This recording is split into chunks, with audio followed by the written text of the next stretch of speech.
जालना महानगरपालिकेत मनपा आयुक्तांनी स्थायी समिती समोर सादर केला अर्थसंकल्प।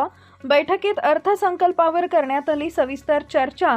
स्वच्छता, शिक्षण आणि आरोग्य यासाठी अर्थसंकल्पात भरीव तरतूद करण्याबाबत स्थायी समिती सदस्यांनी मनपा आयुक्तांशी केली चर्चा। आज दिनांक 24 मार्च रोजी दुपारी 4 वाजता मिळालेल्या माहितीनुसार जालना महानगरपालिकेत मनपा आयुक्तांनी आज स्थायी समितीसमोर अर्थसंकल्प सादर केला। यावेळी बैठकीत अर्थसंकल्पावर सविस्तर चर्चा करण्यात आली। यावेळी बैठकीला जालना महानगरपालिकेचे आयुक्त तथा जिल्हाधिकारी आशिमा मित्तल, स्थायी समितीचे चेअरमन अशोक पांगाळकर, नगरसेवक अक्षय गोरंट्याल, नगरसेवक महावीर ढक्का, नगरसेवक अशोक पवार, नगरसेवक महेश निकम, नगरसेवक शशिकांत घुगे, नगरसेवक कपिल भुरेवाल, नगरसेवक भाग्यश्री जोगस, नगरसेविका प्रज्ञा अजित मांधणी, नगरसेविका पूजा दिनेश भगत, नगरसेवक निखिल पगारे, नगरसेवक अमजद खान, नवाब खाश, नगरसेविका खान, नगरमाबी खान, जालना महानगरपालिकेचे अतिरिक्त आयुक्त अर्जुन गिराम, उपायुक्त नंदा गायकवाड, सहाय्यक आयुक्त कांबळे आदी स्थायी समितीचे सदस्य उपस्थित होते। नगरपालिकेचे महानगरपालिकेत रूपांतर झाल्यानंतर पहिल्यांदाच महानगरपालिकेचा अर्थसंकल्प सादर होणार असल्याच्या पार्श्वभूमीवर ही बैठक पार पडली। या बैठकीत स्थायी समिती सदस्य आणि मनपा आयुक्त यांच्यात आगामी अर्थसंकल्पाबाबत सविस्तर चर्चा झाली। मनपा आयुक्तांनी आगामी अर्थसंकल्पाचा आराखडा स्थायी समितीसमोर मांडला। यावेळी स्वच्छता, शिक्षण आणि आरोग्य क्षेत्रासाठी अर्थसंकल्पात भरीव तरतूद करण्याबाबत स्थायी समिती सदस्यांनी मनपा आयुक्तांशी सविस्तर चर्चा केली। स्थायी समितीची बैठक होती, अर्थसंकल्पीय नियोजनाच्या अनुषंगाने काय आहे, काय दुरुस्त सांगितलं आणि किती अर्थसंकल्प? आज महापालिकेच्या नियमानुसार माननीय आयुक्त स्थायी समितीसमोर अर्थसंकल्प सादर करत असतात। त्याप्रमाणे त्यांनी तो नियमाप्रमाणे सादर केला।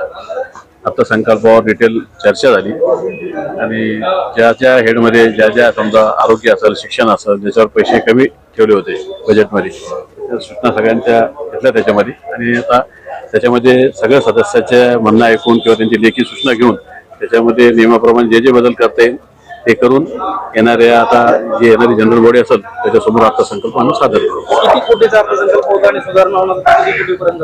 साधारण अर्थसंकल्प हा झालेला 435 कोटीचा अर्थसंकल्प होता, 463 कोटीचा अर्थसंकल्प होता आणि 2,05,000 शेतकऱ्याचा अंदाजपत्रक त्यांनी सादर केलेला आहे। आता याच्यामध्ये जे सूचना होतील तर साधारणतः त्याच्यामध्ये 550 कोटीच्या जे समजा आता टॅक्स आपला किंवा आता आपण म्हणजे लावलेलाच नाही आणखी ते असेसमेंट ह्या वर्षी होणार आहे, तो यांनी गृहीतच धरला नाही।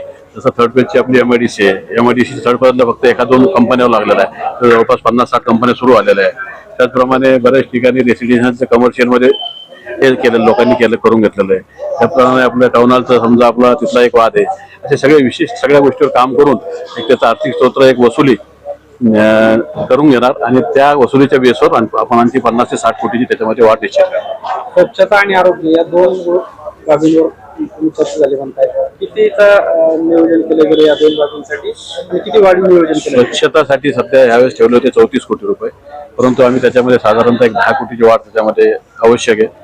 कारण येणारा जो जालना शहर हे स्वच्छ करायचं असेल तर स्वच्छतेचा निधी फार महत्वाचा आहे त्यासाठी लागणारा, आणि जे मॅन पॉवर लागणार आहे सर्वे करून प्रत्येक ठिकाणी जर समजा आपल्याला सेग्रिगेशन करायचं, दोन्ही गोष्टीचं समजा आता ओला कचरा सुका कचरा वेगळा करायचा, त्यानुसार ज्या घंटा गाड्या येतात त्या घंटा गाड्याचा हे करताना त्या 2-2 मदतनीस त्याच्यामध्ये ठेवायचं असं याच्यावर, आणि ओला कचरा आणि सुका कचरा वेगळा घ्यायचा जेणेकरून ते त्याचं सेग्रिगेशन करायला जास्त काही त्रास होणार नाही। आणि अशा पद्धतीने जालना शहरात जे समजा जेवढी घंटा गाडीची वाढ करता येईल, स्वच्छतेचा अवेअरनेस नागरिकांमध्ये करणे, याचा आम्ही नागरिकांना सुद्धा या ठिकाणी विनंती करतो की त्यांनी सुद्धा स्वच्छतेमध्ये सहभाग घ्यावा। आणि दर आठवड्याला तर आम्ही जर स्वच्छतेसह पूर्ण मोहीम राबवत लागलो, त्याप्रमाणे नागरिकांना सुद्धा याच्यामध्ये सहभाग घेऊन वेळोवेळी घंटा गाडीमध्ये सुद्धा सुका कचरा गाडी सुका कचऱ्यात टाकावा, खाण्यात टाकावा, ओला कचरा ओल्या गाडीत टाकावा। पण यासाठी आता कमीत कमी साधारण महिनाभर त्याला विषय लागेल, कारण निविदा प्रक्रिया आता मागितलेली, निविदा पूर्ण झाल्यानंतर अशा पद्धतीने जालना शहरामध्ये कचऱ्याचा आपण उचलणार। आरोग्य आणि पाणी आरोग्य आणि पाणी पुरवठ्यासाठी जवळपास आपण बघितलं तर नेहमी तूट असते, कारण उत्पन्न होतं 3 कोटीचं आणि खर्च राहतो 10 कोटीचा, परंतु ही मूलभूत सुविधा आहे, नागरिकांना देणं गरजेचं आहे। त्याच्यामुळे त्याच्यासाठी पण सुद्धा आम्ही येतात 5-10 कोटी त्याच्यामध्ये जसे आवश्यक असणार आहे त्या पद्धतीने त्याच्यात पण वाढ करणार आहे। आणि येणाऱ्या काळात आता जे समजा माननीय रावसाहेब पाटील दादा यांनी जो निधी आणला होता सर्वांच्या सहकार्यानं, माननीय कैलास गोरंट्याल असतील, आमचे बबनरावजी लोणीकर आहे, त्याचप्रमाणे आमचे संतोषभाऊ दानवे, नारायणभाऊ पुचे, आमचे भास्कराबा दानवे यांनी मागच्या वेळेस जेव्हा देवेंद्रजींनी याचा विरोधी पक्ष नेता असताना जालना शहरामध्ये मोठा मोर्चा काढला होता पाण्यासाठी आणि त्यानंतर जेव्हा ते सत्तेत आल्यानंतर त्यांनी सर्वप्रथम मान्य राष्ट्रपती पाटील दानवेदादा यांनी मुंबईला बैठक घेऊन जालन्यासाठी विशेष निधी मंजूर केला. कारण जालन्यामध्ये जायकवाडीला पाणी आहे, घाणेवाडीला पाणी आहे, परंतु समस्या अशी आहे की आपल्याकडे फिल्टर मीडिया जे 15 ते 16 MLD वर आपण फिल्टर पाणी होत नाही.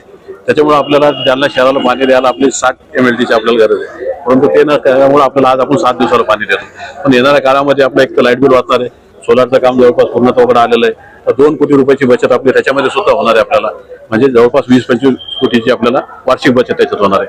आणि अशामुळे त्या पद्धतीनं येणाऱ्या 6 महिन्यात हे सगळे काम पूर्ण झाले की निश्चित नागरिकांना 1 दिवस आड पाणी आपण जालना नगर महापालिकेतर्फे देणार आहोत. आरोग्यासाठी काय तरतूद? आरोग्यासाठी पण त्या पद्धतीने समजा आरोग्याचं आहे तसं तर केंद्राची पण भरपूर योजना महापालिकेला लागू आहे, भरपूर निधी येतोय, हे राज्य शासनाचा निधी आहे. त्याचप्रमाणे आता ज्या सूचना येतील, आता शिक्षण आणि आरोग्याला त्या मानाने पैसे कमी ठेवले होते त्यांच्याकडे, तर मी त्याच्यामध्ये आता नियमाप्रमाणे किती वाढ करता येईल आणि आवश्यकता किती या सगळ्या गोष्टीचा अभ्यास करून त्याच्यामध्ये सुद्धा एक 5-25 कोटीची वाढ आम्ही त्यात करणार. शेवटचा प्रश्न आज या ठिकाणी कशासाठी करणार आहे? सगळ्यात जास्त तरतूद ही आमची आमचा भर आहे शिक्षण, आरोग्य आणि पाणी पुरवठा, त्या मूलभूत सुविधा आहे त्या मिळाल्या पाहिजे. कारण बाकीचे रस्ते, रोड, नाले तर ह्या होत राहतात, ही निरंतर प्रक्रिया आहे आणि याच्यासाठी शासन पण वेगवेगळ्या हेडमधून DPCच्या माध्यमातून असेल किंवा महाराष्ट्र शासनाच्या याच्यातून असेल आपल्याला निधी प्राप्त होत असतो. त्यामुळे ह्या ज्या बाकीच्या गोष्टी आहेत आपल्या शिक्षण, आरोग्य, शिक्षणाला पण महत्व, कारण आपले आता माननीय आयुक्त आल्यापासून यांनी पण साधा म्हणजे शिक्षणाला याला सेमी इंग्लिशला प्रत्येक शाळेत परवानगी दिलेली आहे.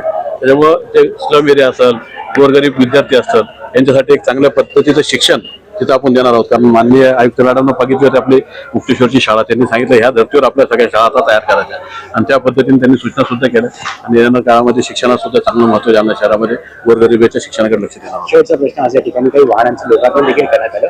किती कोटींची वाहनं खरेदी केलेली आहेत आणि कशा प्रकारचा वापर होईल, कोणती वाहने आहेत? आता 2 जे वाहने आलेले त्यात आपल्याला डायरेक्ट म्हणजे संस्था आहे ती त्यांनी दिलेले आणि 3 आपल्याला राज्य शासनाच्या निधीमधून प्राप्त झालेले आहे. त्याचं हे अगोदर आलेलं त्याच्यामुळे मला त्याच्याबद्दल म्हणजे त्याची अमाऊंट माहिती नाही मला, पण 3 गाड्या आपल्याला त्या मोठ्या सुद्धा आलेल्या आहे आपल्याला त्यासाठी. याचा उपयोग कशासाठी केला जाणार आहे? त्याचा उद्योग शहरातील कचरा उचलण्यासाठी. धन्यवाद.